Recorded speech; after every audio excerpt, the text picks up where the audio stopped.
1994, King and Kitchener developed the reflective judgment model to examine how individuals arrive at conclusions and approach their problems.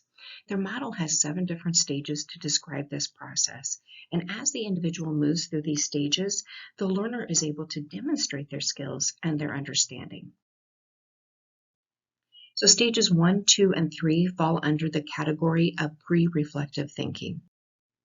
So stage 1. During this stage, the individuals are really going to see things as black and white. It's an absolute. There's no gray. And they don't notice that there may even be different points of view or more information. Information simply comes from observation, interaction with the material, or interacting with an expert. So other approaches, beliefs are referred to as gray area. None of those gray areas exist. So King and Kitchener proposed that the learner in this stage is identified by the phrase, "I know what I have seen." So stage 2, this is where knowledge is still seen as an absolute, but it may not be immediately available to the learner.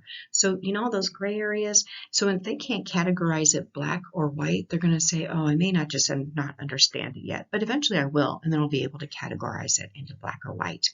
So they are also at this stage going to look at knowledge and learning as only available through the senses.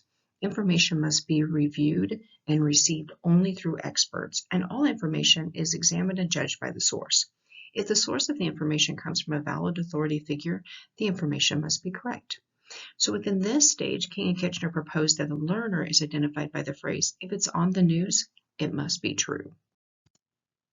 So stage 3, this is a temporary knowledge area.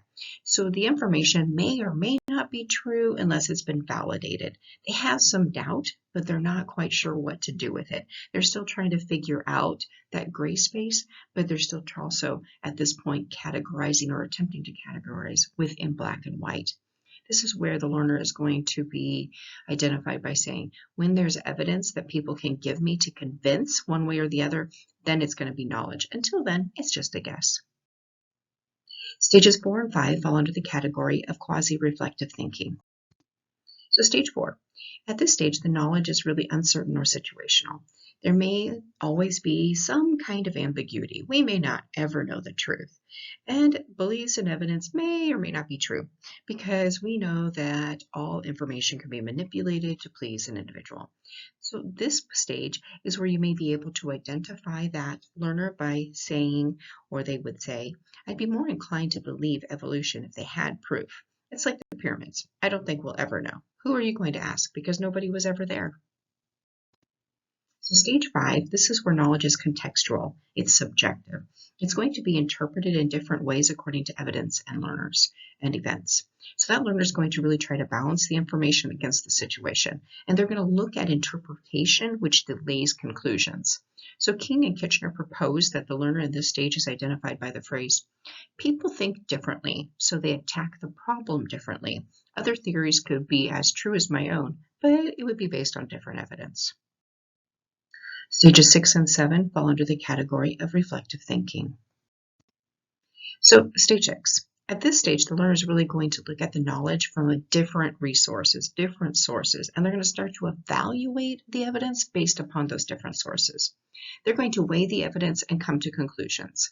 So King and Kitchener proposed that at this stage, the phrase that learners would use is, it's very difficult in this life to be sure. There are degrees of sureness, degrees of absolutes. You can come to a point at which you are sure enough for a personal stance on the issue.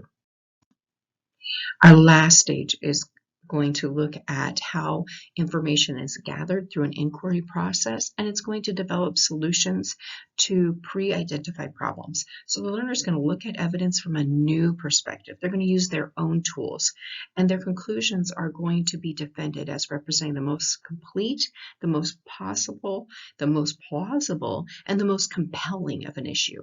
And it's going to be on a basis of what they understand and their evidence.